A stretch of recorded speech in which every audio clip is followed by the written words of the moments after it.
I would say good morning. It is a zechus. Baruch Hashem to with everyone. I'm sorry that I'm not there in person, but I very much want to thank the Tech Chevra, Moshe Abramson, Jeremy Lassen, for enabling me to at least learn with you together virtually. So I also want to thank all of our sponsors. The sponsorship info will be listed in Yahrzeit Hashem in the description on the YouTube video, as well as in the podcast description as well. Thank you to all of our incredible sponsors.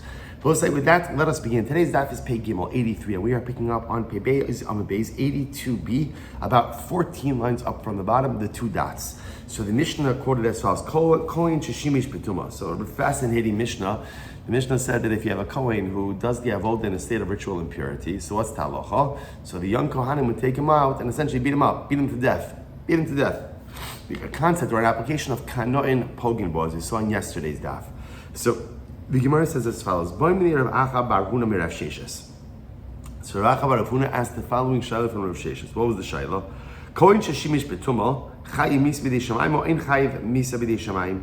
What if a Kohen does the avodah in a ritual state of impurity? He's tamei. So what's the halacha? Is he chayiv misa b'dei shamayim or not chayiv misa b'dei shamayim? What is the halacha? I'm related to nisua. So again, remember, this is Rav Acha bar Huna asking this from Rav Sheshes, and Rav Sheshes responds. He says, "We're in the Mishnah. Kohen sheshiyesh betuma. If a Kohen did the avodah in a ritual state of impurity, ein echav HaKohen mevin also lebeis din.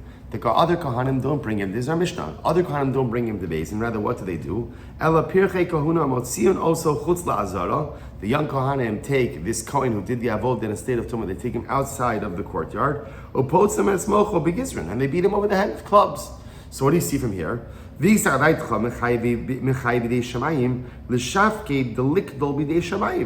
again, if halacha l'maisa, we're making the assumption that a Kohen who does the avodah in a state of tumah is chayiv misa b'dei shamayim, will be killed at the hands of heaven, then leave it alone. Let HaKadosh Baruch Hu do his job. HaKadosh Baruch Hu run his world. Why do the pirchei kuna? Why do the young Kohanim have to take this guy and essentially beat him to death? So the Gemara says, Elamai eno chayiv. Rather, it must be that halacha l'maisa, a Kohen who does the avodah in a state of tumah is not chayiv misa b'dei shamayim. After all, the Gemara says, is there such a thing for an infraction that HaKodesh Baruch Hu says you're pater and we're going to make a person chayiv? So it must be that he's not chayiv misa b'dei shamayim. Incredible. The Gemara says, is that true? Is that true? That just because Hashem says you're pater, we don't exact punishment from such an individual? What about the following case? V'tanan misha laka b'shana beis machnisin asal l'kipa. So again, we just saw this in Shabbos' daf. If somebody went ahead and violated prohibitions multiple times, and he's chayiv malchus, so what do we do after a certain number of times? We put him in the kippah, right? We put him in the cell. That's, remember again, the cell that's small, that he can't sit down, he can't stretch out. We put him in the cell, and ultimately again feed him a little bit of bread with water and then barley, and he dies. So the Gemara says, Rachmana patre va'ana katlinale. Here's a perfect case.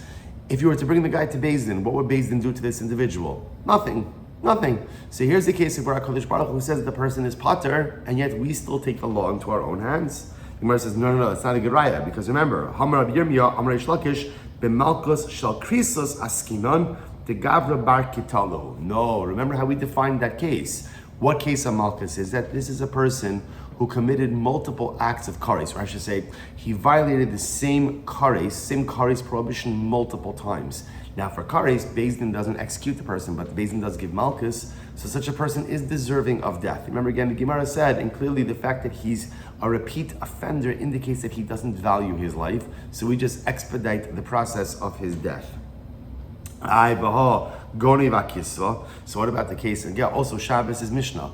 What about the guy who steals a kli sharis, a service utensil? So again, the Mishnah said, "Kanaim pogimo." We could kill such an individual. Hamar Yehuda. So again, see, here's a perfect example. If you were bringing the guy to beis din for stealing a kli sharis, so what would they do to him? All right, probably like any other case of theft, pay back what you stole and move on. But yet again, we kill the guy, or kanoin would kill the guy. So what do you see from here? That even in a case where someone is technically exempt by HaKodesh Baruch Hu or by beis din, we will still, or by HaKodesh Baruch Hu, we'll still go ahead and kill him. Umar says, no.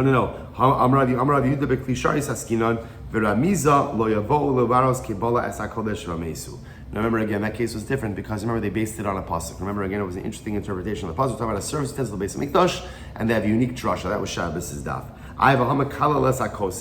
What about the guy who curses with sorcery? So remember again, also kano in poginbo. So here's an example. If you bring him to court won't do anything. Yet we still kill this guy, right? A kano, you could kill this guy. Hatana of Yosef, Yake kosim es kosmo, demechse kimevarich es Hashem. No. That's the case. Remember, the way we define that case is it has the appearance that such an individual is actually cursing the Ribono Shel Olam. That's why we could deal with them in such a severe fashion. I have habolas akusis. What about the case of bolas akusis? Right? What about a man who has relations with a non-Jewish woman? So again, remember, midar, I see if you bring the guy to Beis Din, okay, maybe it's a lav. But lamaisa, kano in poginbo. So here's an example of where HaKadosh Baruch Hu, quote unquote, exempts the person, and yet we kill him anyway.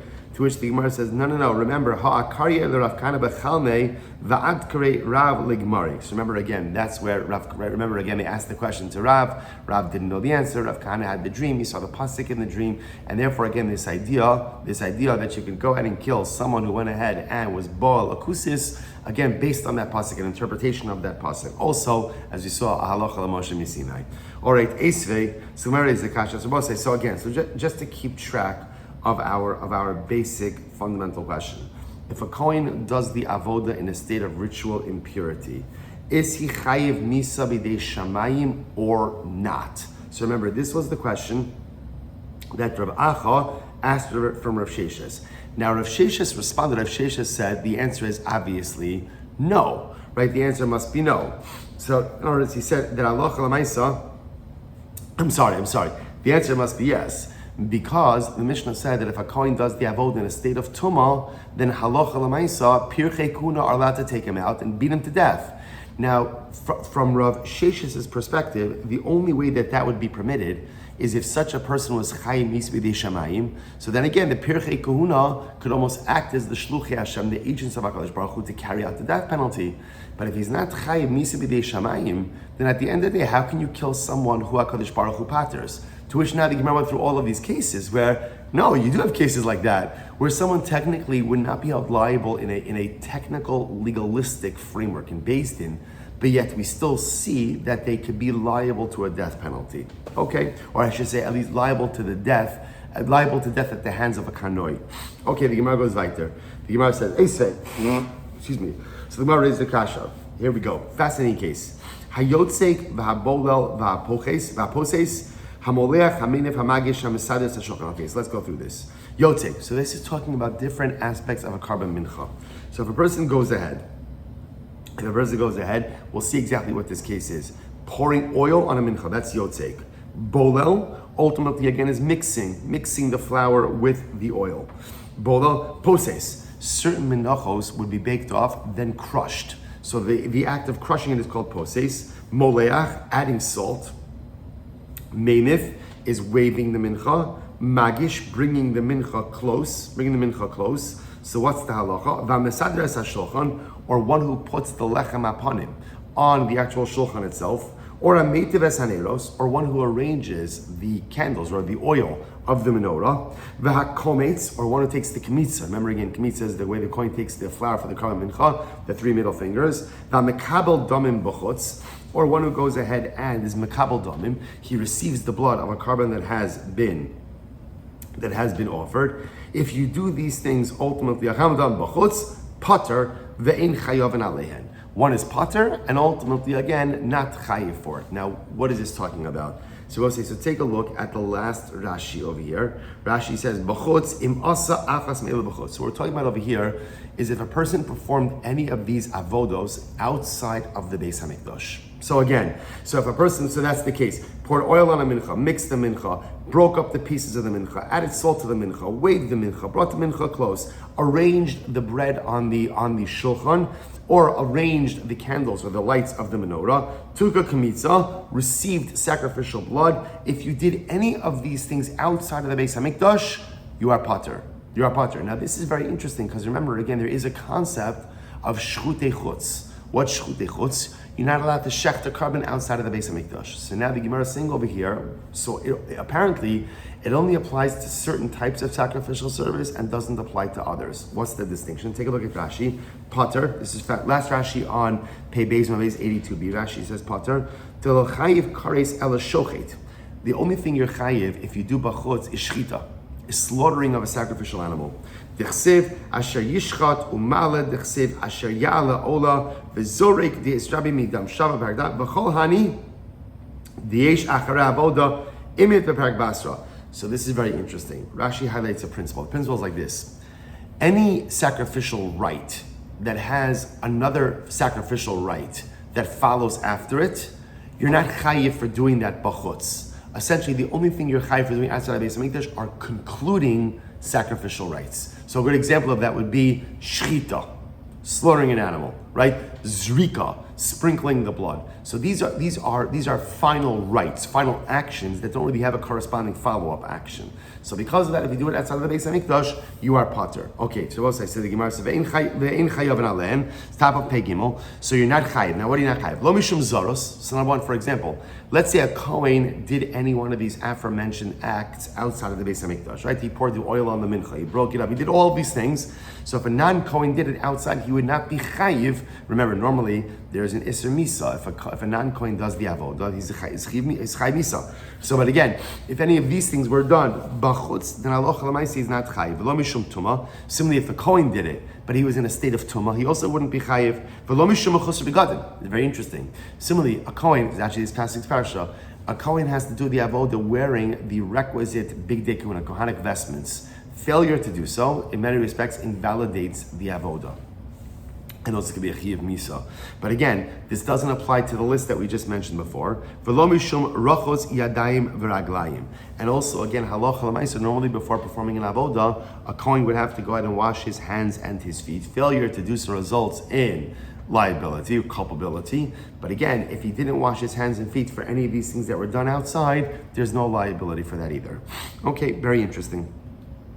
And Rashi points out over here, if you look at Rashi, Lo mishum zaros, zar sha'asa achas mem bifnim, eno chayiv misa. So this is interesting, right? If a non-Kohen did any of these things inside of the Beis Hamikdash, he would not be chayiv misa. Same idea, Lo mishum tuma, Kohen tamei sheshimesh, the zaros v'shimush b'tuma mechad kra. Same idea that again, there's no din of tuma, there's no din of mechusra begadim, good. So the Gemara says as follows.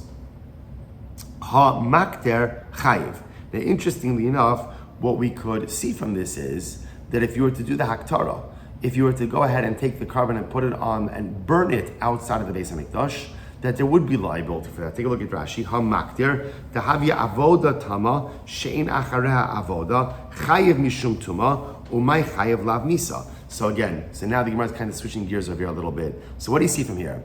That if the Kohen were to go ahead and offer up a carbon, burn it on the Mizbeach in a state of Tumah, he would be chayiv. In other words, the only time that there wasn't the din of Tumah, ultimately, again, if it was bachutz. But if it's bifnim, there would be a chiyuv. So what do you see from here? Again, come full circle, that if a Kohen does the avodah in a state of Tumah, there's a chiyuv misa. Now again, b'pashas we're talking misa b'dei shamayim. So that seems to answer the original question that Rav Acha asked the Rav Sheshes. That was our original question. If a Kohen does the avodah in a state of tumah, is he chayiv misa b'dei shamayim? And the answer seems to be a resounding yes. To which the Gemara says, "My love misa." Don't we see from here that if a Kohen goes ahead and offers up a carbon in a state of tumah, is chayiv misa? Lo ba'ashara. No. It's not an isra misa. Actually, it's a lav. It's a lav. The Gemara says, Elazar nami la'ashara. So you're going to say that if a non-Kohen does this, he also would only be in violation of a lav. Rashi says over here, Elazar nami, hadadai kinan hamaktir le'inyan zaros, tema nami delohu mechayiv ha'misveja. So the issue over here is, remember, we're grouping all of these things together. So if you're telling me now that if a Kohen offers up in a state of tumah, it's only a quote unquote only a lav, not a misas bezdin. So what does that mean? If a non-Kohen does this, it's also only a lav? Well, that can't be. V'haksiv v'hazar hakarev yumas. The pasuk says explicitly that if a non-Kohen engages in sacrificial service, again, certain forms of sacrificial service, he's put to death. To which Gemara says, you're right, hakidisa v'hakidisa. They're not treated the same. Not treated the same. Mechlal, the Gemara just makes an inference over here. Mechlal, the yotzek ubolel. Excuse me. So the Gemara says, Mechlal, the yotzek ubolel lav nami lo. So the Gemara says, well, interestingly enough, we could infer from this that ultimately, again, yotzek, remember, yotzek is the pouring of the oil, bolel is the mixing of the oil, lav namilo would also not be live. Look at Rashi. Where it says, Yosef Bola, the Kamer Maktir Lav Ba'amahu, the Isbe, Umeahu Chiyuva Mamit Yosef Bola, Amafilu Lav Lo Mechai Mishum Tuma. So apparently, again, by Yosef and Bolel, I guess there's not even a Lav by Tuma. To which the Gemara says, is that true, Vatanya? As Harli Yosef Bola Minayin, from where do we know that there is a Lav to go ahead and pour in the oil and mix in the oil into a carbon mincha if one is in a state of Tuma? Talmud Lomar, Kidoshim Yihiyu, V'lo Yichalalu. The pasuk says, "Be holy and do not profane, do not desecrate." So the Gemara says, "You're right, but that's only midrabanan." Okay, interesting. So apparently, midoraisa, there's no biblical prohibition against someone who is coming, pouring in the oil or mixing in the oil into a carbon mincha, but rather again it's a drabanan, and the pasuk is an asmachta. Good. Ukras alma. Meisa Gemara is the kasha ve'elohin shebemisa. So the Brisa says over here, these are the people who are chayiv misa tamei sheshimesh. Okay, pretty explicit. A kohen who is tamei, ultimately again who does the avodah is chayiv misa bidei shamayim. To which the Gemara says, tiyufta, enochinami, it's a refutation. It's a refutation. So we'll say, halacha l'maisa, it appears that the conclusion of the Gemara is that halacha l'maisa, if a kohen does the avodah in a state of tumah, he is chayiv misa bidei shamayim. Which now, by the way, if we take that approach, so it's interesting, if we take that approach, so then it makes sense why the Mishnah says, Kohen sheshimish betuma, ein echav kanim mavinos ala bezdin. So you can't bring him to bezdin, right? Like the Mishnah said, what are you going to bring him to bezdin for? What is bezdin going to do? There's no bezdin liability over here, but what can they do? Ela pirchei kuhuna motzion oso chutz la'azara. They could take him out and they could beat him up. Now, what's their license to do so? Because since this Kohen is chayiv misa b'dei shamayim, therefore halacha l'maisa, the other Kahn could take him out and essentially beat him to death. Pretty incredible Gemara. I was supposed to say, I'll also point out over here something very interesting, another like nugget of information, that halacha l'maisa, it appears that when it comes to doing sacrificial rites and services outside of the Beis HaMikdash, at least according to the Gemara over here, I don't know, I'd have to look up how the Rambam paskins, I don't know offhand, but according to how the Gemara paskins over here, is that it's only what's called an avodah tama, only a concluding service. What's the definition of a concluding service? A service that there's nothing that follows after it. Now the truth is, by shchita, there are services that follow after it, but shchita itself is a self-contained avodah that doesn't have a follow. There's no follow-up to shchita. So interesting enough, so again, just as an aside, one is only chayiv for shchute, for avodah b'chutz, with what we call an avodah tama, a complete avodah that doesn't really have anything following up after it. Okay, so we'll say, so now we're going to go back and really for the rest of the daf today, go back and dissect the brisa which was just stated before.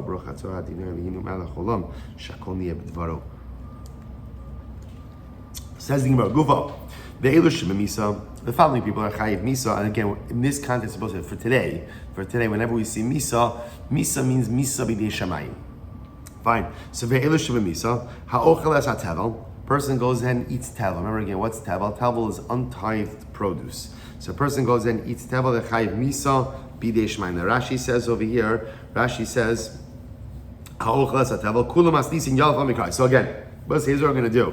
We're gonna go ahead and we're going to mention the list, and then we'll go back and we'll explain how we know each of these items. So number one, ha'ochel es ha'tevel. Number two, the kohen tamei she'achol truma tahora.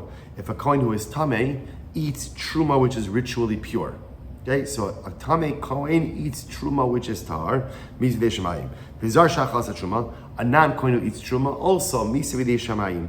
V'zar sheshimesh, a zar, right, a non-kohen who serves in the Beis HaMikdash, ultimately again chayiv misa. Tamei sheshimesh. A kohen who's tamei, who does the avodah, also chayiv misa. Again, this is the file from the previous sugya. Remember again, the Gemara just quoted part of the brisa beforehand, but once again, this seems to be the definitive ruling that a kohen who does the avodah in a state of ritual impurity is chayiv misa b'dei shamayim. Tamei sheshimesh utvul yom sheshimesh. Tvul yom, remember again, is someone who goes to the mikvah by day, but still requires hair of shemesh. He needs sunset in order to do the avodah, in order to be pure. If he does the avodah, chayiv misa b'dei shamayim. Next, mechusar begadim.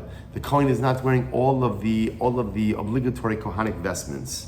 Next, mechusar kapara. The kohen is lacking In other words, he's tameh. It's different types of tumah could require up to 3 different things. Number 1, time, duration. Number 2, mikvah. And number 3, karbanos, in order to fully affect purity. Mechusar kapara means someone who may have had the time, even gone to the mikvah, but has not yet brought his necessary karbanos. So if a person like that does the avod in the Beis HaMikdash, he is chayiv misa. Fascinating. Okay, so the Gemara says weiter. Remember again, the aloha is the first thing when the Kohen comes into the Beis HaMikdash in the morning. All Kohanim come to the Beis HaMikdash in the morning. They go to the kir, they go to the big sink, the big basin, and they wash their hands and feet.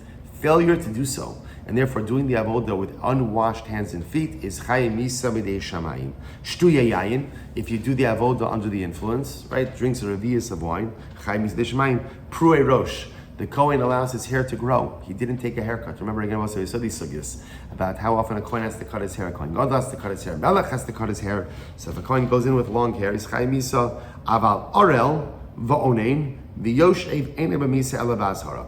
But if a Kohen, it's very interesting, if a Kohen is uncircumcised, he's an orel and he does the avodah. Or onein. Onein means, remember again, the period a person loses a relative whom they're obligated to mourn. The period between death and burial is aninos. Kohen does the avodah as an onein or yoshev.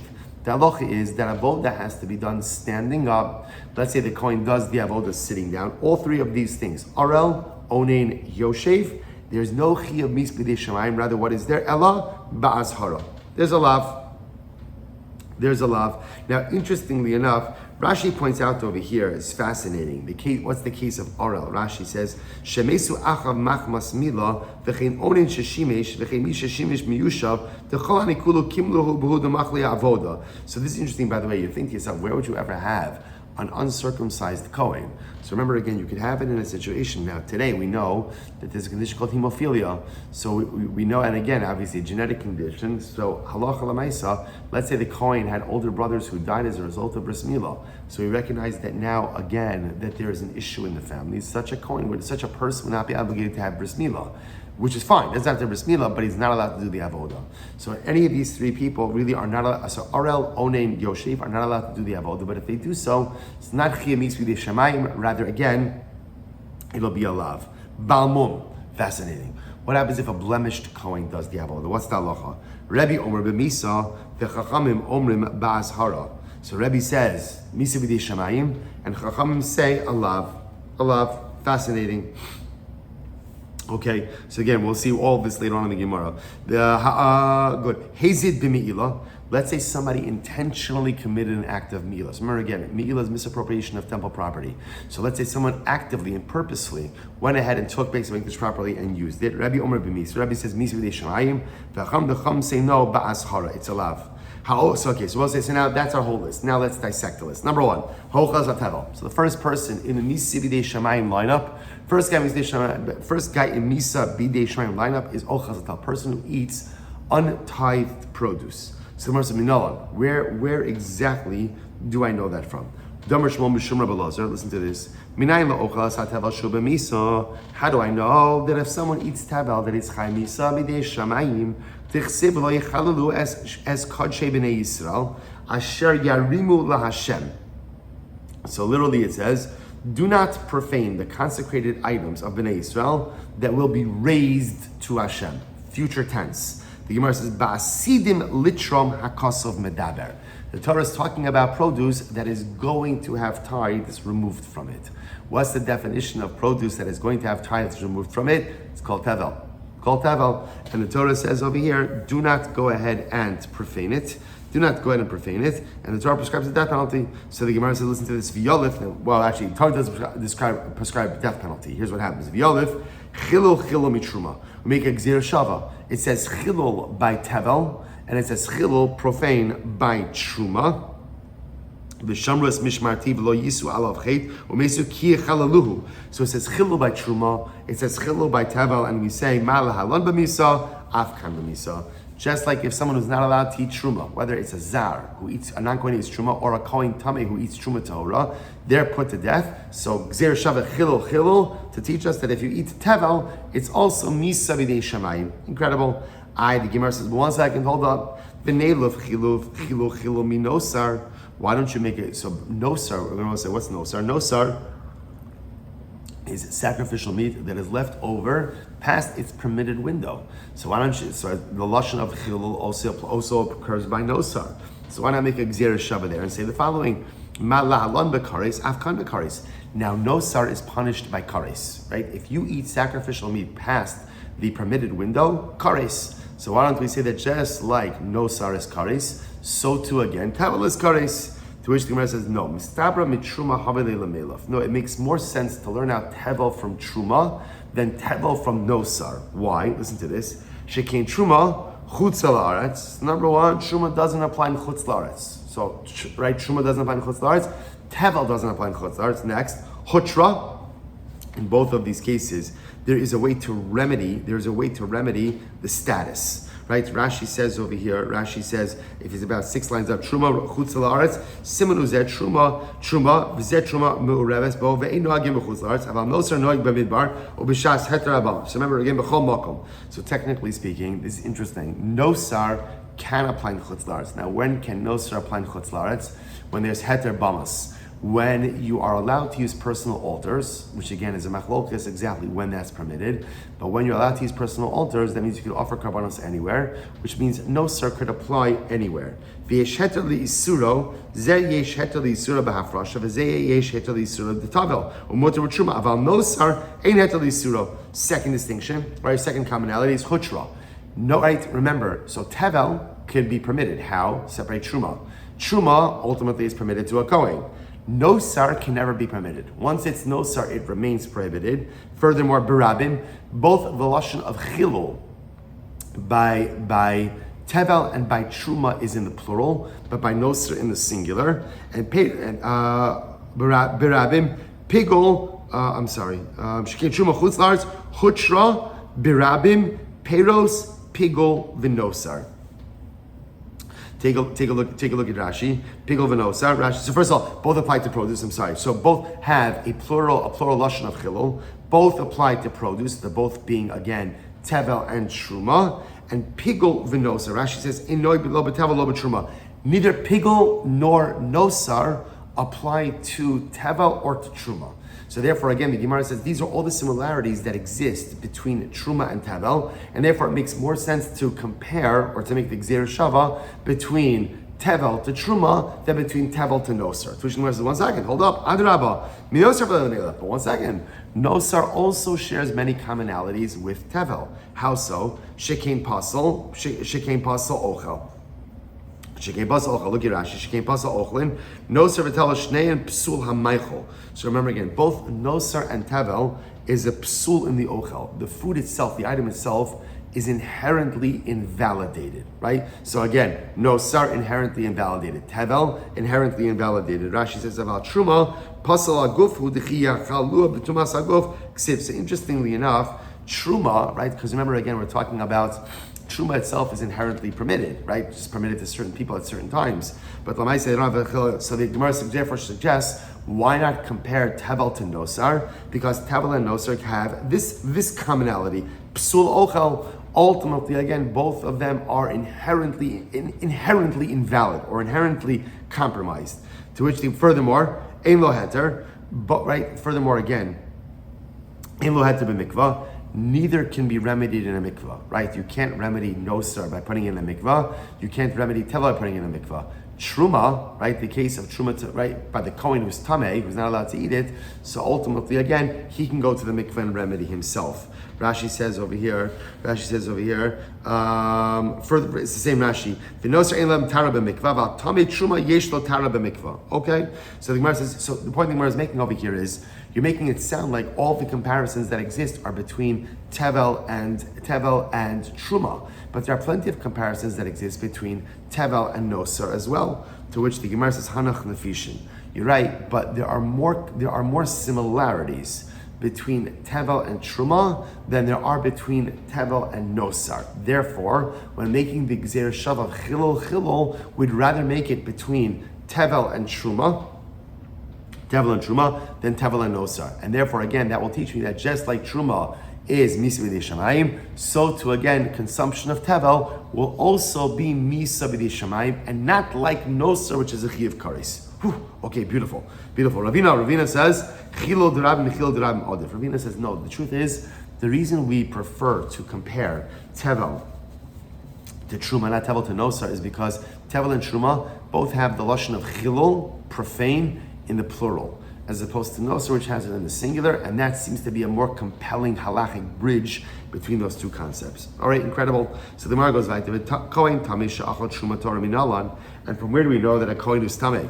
Right. So again, we saw on the list, a Kohen who's Tamei goes ahead and eats Truma Torah. Right? So a Tamei Kohen eats regular Truma, misi b'dei shamayim. The Gemara says minalan. From where do you know that? So the Amar Shmuel minayin leKohen Tamei she'achal Truma Torah.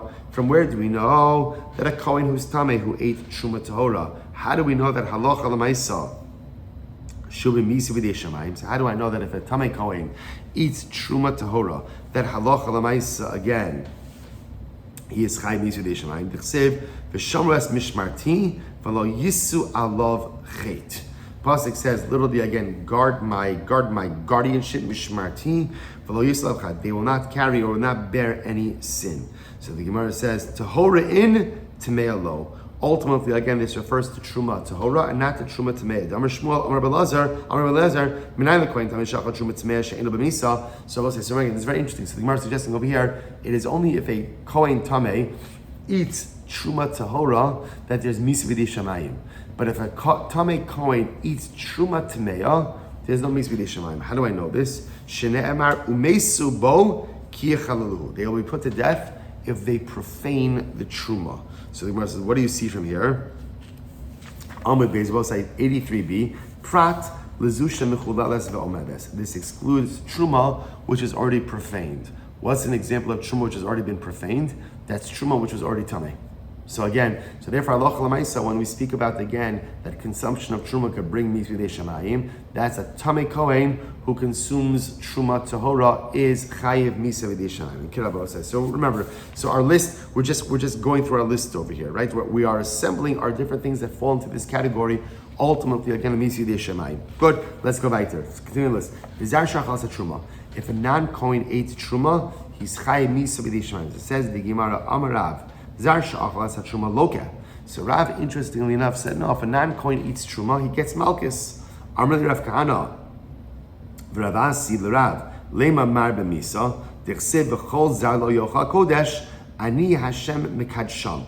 But the pasuk says that no non-Kohen should eat Truma. So again, then the pasuk, interestingly enough, the pasuk before it says, v'shamras mishmarti, v'lo yisu alav chet umesu. So Misa is juxtaposed to a Zar eating Truma. So why don't you say, therefore, that a Zar eating Truma should be a Chiyav Misa B'Yishayim, not a Lav? To which the Gemara says, Hefsika Inyan. No, there's an interruption. Rashi says, Bein Mesu Bo or Bein Kol Zar. So the pasuk doesn't really flow, right? In other words, the pasuk begins ultimately with the discussion about Mesu Bo, Ki Yechalu Ani Hashem Mekadesham, and then it says, V'chol Zar lo yochal kodesh. So it doesn't flow directly. Because it doesn't flow directly, therefore the juxtaposition can't necessarily teach me that a Zar who eats Truma is going to be Chayiv Misa. Okay? So Marsa Mesir raises the Kasha, Ve'eluhin Shiva Misa. These are the people who are Chayiv Misa, Zar ha'ochal es ha'Truma, a non-Kohen who eats Truma. So it seems to be pretty explicit that a non-Kohen who eats Truma is going to be Chayiv Misa. To which the Gemara says, no. Masnisa d'rak karamis. So you're bringing up a Mishnah. You bring up a brayso that to go. You're bringing this raya to contradict Rav. So the Gemara says, Rav Tanahu Upalik. Rav is a Tana, and Rav has the ability to argue. Okay, now it happens to be that in this listing, halacha l'maisa, we paskin that indeed a Zar who eats Truma is Chayim Misa B'dei Shamayim. Okay, now then let's go weiter. So remember, V'tamei sheshimish. Good. V'tamei sheshimish. If a Kohen who's Tamei goes ahead and does avoda in the Beis HaMikdash, he's Chayim Misa. So the Gemara says, Ki debai minei Rav Chia bar Aven mei Rav Yosef. So both say this is the exact discussion we had before. Minayim Tamei sheshimesh shuba Misa. How do we know that if a Kohen is Tamei and he did the avoda in the Beis HaMikdash, that he's Chayim Misa? D'chsev daber la'aron ve'albanov v'yenazru mekadshei b'nei Yisrael v'lo yichalalu es shem kadshi. Okay. So the pasuk says, speak to Aaron and his sons, and they should be careful. V'inazir, they should be careful with the kachim of Bnei Yisrael, and they should not profane my holy name. So the Gemara says once again, v'yolif chilul mitruma. Wow. So we make a gzer shava chilul to truma, and we say ma lahalon b'misa afkan b'misa. Just like illegal consumption of truma is misa v'di shamayim, so too again, if a person who's tamei, kohen who's tamei, does the avoda, he's chay misa v'di shamayim. Says the Gemara 1 second, same thing as we had before. V'neilif chilu minosar. Ooh, why not make the gzer shav of chilu to nosar? And remember, you're going to both say ma lahalon karis afkan karis. Consumption of nosar is a chiv karis. So what do we say? It says chilul by nosar, and it says chilul by a kohen who is tummy who does the avoda. Just like nosar is kares, so too this kohen who does the avoda betuma is also chayiv kares. To which Mara says no, mistabra mitruma habalei lemelef. No, it makes more sense to learn out the tuma case from truma. Why? The Gemara says shekain guf, because interestingly enough, both the cases of truma as well as tuma have to do again with the body of the individual. Tameh, both are a state of tuma. Mikvah has the ability to remedy it. Berabim, both have a plural lashon of chilul. So if you look at Rashi, by the way, Rashi says over here, guf tameh mikvah berabim, tameh sheshimesh, the tameh she'achal truma. So both a kohen who is tameh does the avoda, and a kohen who is tameh who eats truma, shtei psuli haguf. First of all, both of them, their disqualification is inherently in their person, right? In their person. Ushnehem psule tuma, right? Both of them are a din in tuma. V'yeshlam heter b'mikvah. Both can be remedied by mikvah. V'chilula b'lashon rabim, and they also both share the lashon of chilul in the plural form. Adrabah, b'nosar v'lei lemelef. 1 second, not so fast. Let's learn out kohen who does the avodah by tuma from nosar. After all, shekain kodesh pnim pigol v'nosar. I will say because nosar and tuma have all of these other similarities. Look at Rashi, shekain kodesh, tamesh shimish v'asak b'kachim ubenosar kodesh ushtei b'fnim. Remember again, all of these things, right? Both of them deal with consecrated items. Kodesh, pnim. Both of them deal with the inside, right, or occurring inside of the Beis Hamikdash, and both are subject to pigol and osar. To which the Gemara says, chilul durabim michilul durabim. Sorry, chilul durabim michilul durabim adif. Once again, Abba says this was attributed to Ravina before. It appears that really it's interesting that what kind of carries the day with this is we would rather compare two things that have the same lashon of chilul. That since again the plural form of chilul is used by truma, and the chilul form of tuma is used by a person, a kohen who does the avoda b'tuma, therefore again we will link them together, and we will say that Allah Chalamaysa, just as illegal consumption of truma, right? If a kohen who is tamei eats truma is chayiv misa b'di shamayim, so too a kohen who is tamei who does the avoda is also chayiv misa b'di shamayim. Incredible. All right, let's go back there. Tvul yom sheshimesh. Next in line, tvul yom. Remember again, who's the tvul yom? Went to the mikvah by day, but he still requires nightfall. If he does this kohen does the avoda, he's chayiv misa b'di shamayim. Says the Gemara Minalam. From where do you know this? The sign Rabbi Simai Omer. First wide line on page Gimel base 83b. Remez l'tvul yom shim avad chila minayin. From where do we know that if a kohen is a tvul yom, he went to the mikvah by day, but he still needs Hersch, and still needs the sun to go down? How do I know that his avoda is unfit? Chilal minayin tamalomar kidoshim yiyu le'elohehem v'lo yichalalu. So Pasuk says, "Be kadosh le'elokechem, to your God, and do not profane." Now the Gemara says, now what does this mean? Now the Pashtos is talking about Tumah. I don't need it for Tumah. So remember again, if I don't need this pasuk to teach me that a Kohen who does the avodah b'tumah is chayiv, because you already learned that from a different pasuk. Ultimately, again, use it to teach me that a Kohen who's a tvul yom who does the avodah is chayiv, or I should say, is chayiv. I don't know that it's chayiv b'di shamayim, and once again, b'yalif chilul mitruma. We make a gzer shav of chilul to truma. Ma lahalon b'misa, afkan b'misa. Just like by truma, if a kohen who is tamei eats truma, he is chayiv b'di shamayim. So too, again, if a kohen who's a tvul yom does the avoda, he is also chayiv b'di shamayim. Incredible. Umechusar begadim. So we'll say it's incredible. Again, like I said before, this past week's parasha is Tetzaveh. Right, a kohen has to wear the requisite outfit, the requisite clothing, and failure to do so. And if he doesn't wear the avodah, he doesn't wear the clothing, the begadim, and he still does the avodah, he is chayiv misa bidei shamayim. Says Gaminola. From where do we know this from? Am Rabbi Avo, Am Rabbi Yochanan, Umatu beimishmeid Rabbi Lazar Rabbi Shimon, v'chagarta osam avneit. Pasuk says, you shall put the belt, literally you shall gird them, I love that word. You shall gird them with a belt. Right? Avneit, the belt was one of the bigdei kahuna. Bizman shebigdeim aleihem kihunasam aleihem. When their clothing is upon them, then their kahuna is upon them. So this is actually really fascinating, right? Because you have to really appreciate the rest of the pasuk. The rest of the pasuk is v'chagatim osam avneit, right? You should put a belt around them. Aaron ubanov v'chavash lamigbaos, put their hats on them. V'haisa lahem kahuna l'chukas olam, and the kahuna will be theirs for an everlasting statute. So the Gemara darshans, when is the kahuna theirs? When they wear the clothing. When they wear the clothing.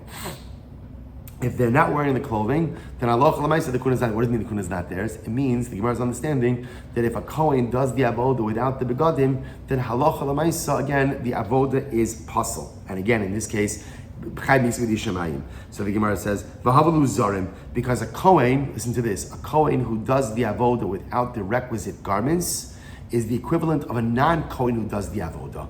And a non-kohen who does the avoda is chamis v'di shamayim. So to a kohen who does the avoda without the begun, without the proper vestments, without articles of clothing, is chayiv misa b'di shamayim. V'amar mar. So v'amar mar zar shishimish v'misa. And we learned that halacha l'maisa, if a non-kohen does the avoda, he is chayiv misa. So we'll say it's really incredible that the kahuna only vests upon the kohen when he's wearing the begadim, which I will say is such a fascinating idea. Why? Because on one hand, the kahuna is innate. Remember again, what do you have to do to be a kohen? It's not like you could earn it. No matter how well you behave, if you're not in, you're not in. If your father's a kohen, you're a kohen. And if your father's not a kohen, you could be the gadol hador. You're still not going to become a kohen.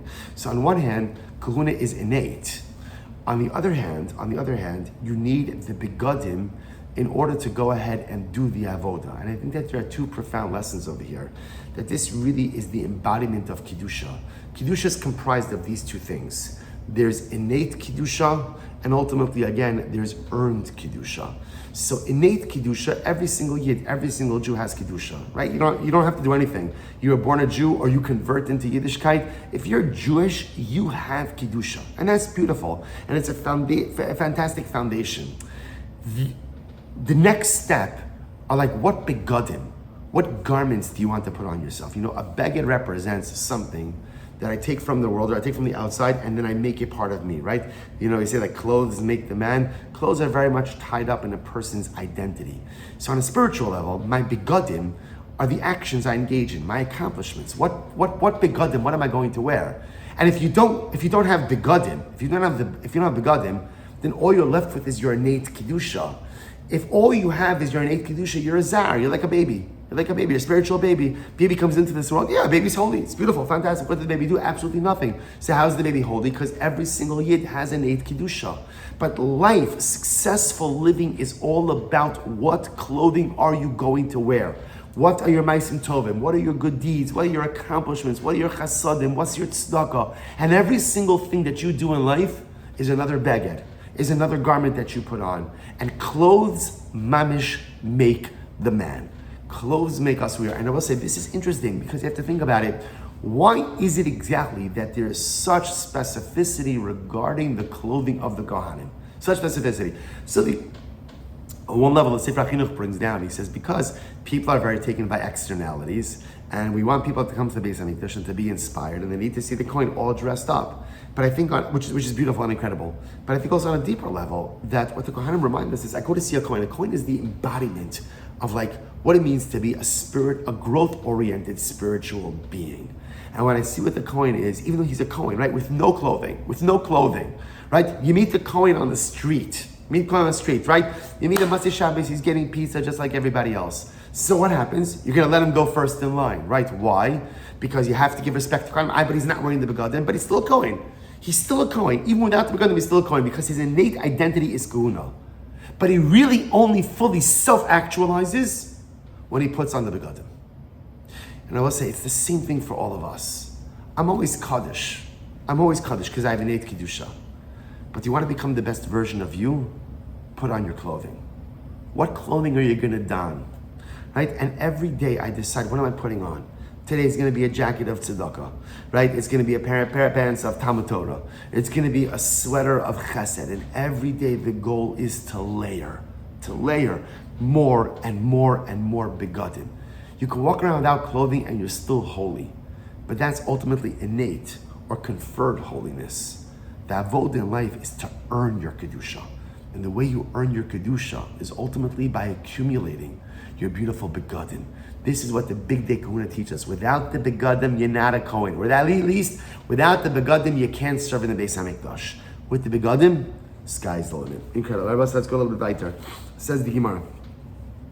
Umuchus begadim. Good, as we just did. Next. If a kohen does not go ahead and wash his hands and feet, and he does the avodas, says Gemara, where do we know this? Because the Pasuk says when the Kohanim come to the Oel Moed, they should go ahead and wash their hands, and they won't die. Okay, so we'll say, so it's pretty explicit. Wash your hands and feet, you won't die. Don't wash your hands and feet, you will die. One more piece. Uprue rosh. So shtuye yain. Yain b'shecha al teisht. If a kohen drank wine and then did the avodah, says the Gemara, prue rosh. What about? So again, shtuye yain. Yain b'shecha al teisht. So the pasuk is explicit. Torah says, do not drink wine or an intoxicating beverage and do the avodah. Good. Prue rosh. How do we know that a kohen can't do the avodah with long hair? And if he does so, he's chaimiz b'shayin. Rosham lo yigalechu upera lo yishalechu. So the Torah says on one hand, he can't go ahead and shave his head, but he also can't let his hair grow long. Uksib basrei v'yayin lo yishtu. So there's a juxtaposition between wine and letting his hair grow. Iskish parua rosh l'shtuye yayin. It compares letting his hair grow to drinking wine. Mashtuye yayin b'misa, just like drinking wine ultimately again is a chi of misa. Af perue rosh b'misa. So to again, letting your hair grow and doing the avodah with long hair is also chimi. So most so much profundity in these as well. You know, the washing of the hands and feet. The Meir Shilach, the Ishbitzer, says so beautifully. He says, why is it that the kohen has to wash his hands and feet when he comes into the Beis Mikdash? What's the pshat? It's a cleanliness thing? Well, it could be, but on a deeper level, what is it? So the Rebbe says something so beautiful. He says, you know, that one of the great challenges of being a kohen, I wish all of this challenge, being kohen in the Beis Mikdash, is to go to your head. And a person could easily utilize this exalted position for self-aggrandizement and ultimately to just stroke his ego. So what happens? Every day he comes and the first thing Kohen does is he washes his hands and his feet. The Rebbe says something so beautiful. The feet take you where you want to go. The hands represent how you accomplish in this world. The Rebbe says when a Kohen walks into the Beis HaMikdash, he's washing away his own self-interests. I'm going to go not where I want to go. With my feet, I'm going to go where HaKohen Baruch Hu wants me to go. I wash my hands. I'm ultimately, what am I going to accomplish? Not just simply what I want. I'm going to accomplish what HaKohen Baruch Hu wants me to accomplish. That the way that the Kohen goes ahead and enters into the Mikdash is by washing away nigios, washing away any personal interests. If I'm going to be successful in this role, I got to do it for God. I got to do it for the team. I got to do it for Klal Yisrael. And I can't be doing it for me. What about, again, wine?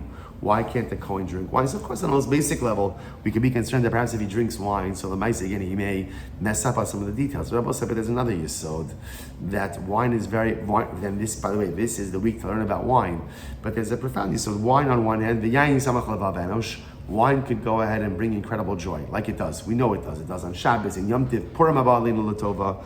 But when you come into the Beis Mikdash, such close proximity to HaKohen Baruch Hu, your joy should emanate from one place and one place only. And that's closeness to Hashem. There should be no external mediums to bring about joy, because you don't need it. It's a tremendous idea. We need wine at different times in life to kind of get us going to bring out the simcha. That's the nature of man.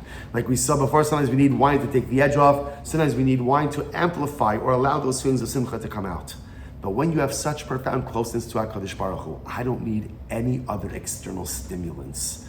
I don't need anything to help me with that simcha. Do you know why? Because the greatest simcha in the world emanates from closeness to Hashem.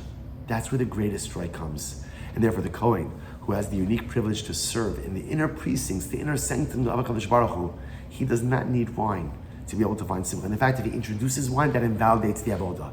Because Kohen, your simcha has to come from the pure, beautiful, and unadulterated closeness that you experience. For us also, to teach us, we're all looking for happiness. And we think happiness comes right. This one thinks happiness will come from money, and this one thinks happiness is going to come from possessions, and this one thinks happiness is going to come from career, and it's going to come from this. And at the end of the day, happiness comes from one place and one place only: closeness to HaKadosh Baruch Hu. If I have closeness to HaKadosh Baruch Hu, then ultimately I have everything. And not only do I have everything, but I have beautiful, unbridled, and uncomparable joy. True simcha in life only comes from a close relationship with HaKadosh Baruch Hu. All right, the most stop over here for today. Shkoyach, everyone. Sorry I can't be there with you in person, but a tremendous zechus to learn with all of you. Have a wonderful day.